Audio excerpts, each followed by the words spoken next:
De Palmas et j'en rêve encore à 7h22 minutes. Bienvenue chez vous. L'amie Aurore est là malgré une nuit mouvementée. Elle est en pleine forme derrière le micro. Bonjour Aurore. Bonjour. Merci d'avoir fait l'effort de nous rejoindre aujourd'hui. Voilà une nouvelle édition de ton Pense-Bête qui se prépare. Oui. Oui, elle me regarde. Bon, t'écoutes, allez.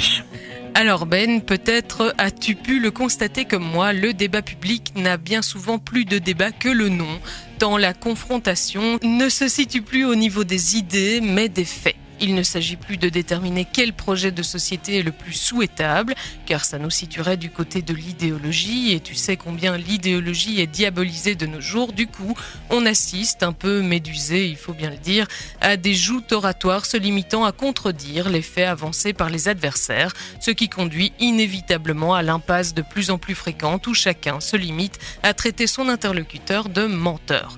Et le citoyen, au milieu de tout ça, qu'en retire-t-il ? Rien. En tout cas, aucune possibilité de nourrir son opinion d'éléments un tant soit peu concrets et substantiels. Au contraire, pour faire le tri au milieu de ces affirmations opposées, il n'y a pas d'autre choix que de faire appel au biais idéologique qui le poussera à davantage faire confiance à l'un ou l'autre camp. Voici donc qu'à prétendre évincer l'idéologie du débat politique, on finit par en faire la seule référence à laquelle les citoyens sont poussés à se raccrocher. Car qui est le grand perdant ici, si ce n'est la vérité que chacun prétend prendre pour seul argument, mais que personne ne respecte assez pour ne pas lui faire dire tout et son contraire. Le problème évidemment, c'est qu'alors que les politiques jouent ainsi aux journalistes et aux experts, les analyses des vrais journalistes et des vrais experts sont, elles, détournées au service des intérêts politiques des uns et des autres. Et comme si ça n'était pas encore assez, difficile d'essayer de faire son boulot de citoyen en plus de celui qui nous nourrit et de celui qui nous lie à nos proches, il est devenu pratiquement impossible de démêler le vrai du faux.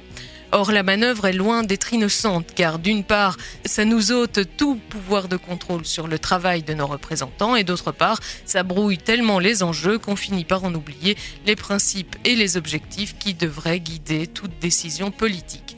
On prétend faire de la gestion des affaires publiques et du bien commun une question de chiffres, comme si les chiffres n'étaient pas les données les plus facilement manipulables.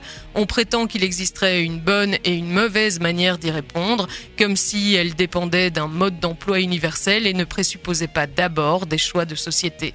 On prétend qu'il y aurait les menteurs et puis nous, les détenteurs du vrai, comme si la politique était affaire de vérité et non de négociation, comme si faire société ça pouvait se faire dans son coin, comme si être élu par une partie du peuple, ça dispensait d'avoir à rendre des comptes et prendre ses responsabilités envers l'ensemble du pays. Eh oui, je vois que tu as visionné et assisté aux différents débats politiques qui prennent part tous les dimanches sur les différentes télés belges. Oui, c'est agréable de les voir chacun se traiter de menteur, ça fait énormément avancer les choses, je trouve. Non, pas du tout, mais c'est vrai que c'est plutôt habituel depuis de nombreuses années. Eh oui. Bref, merci à toi pour ta petite participation du jour. Mais de rien. Excellente journée à toi, à l'écoute de Buzz Radio. On te retrouve demain, évidemment. Voici venir R.E.M. et Shiny Happy People. Buzz Radio.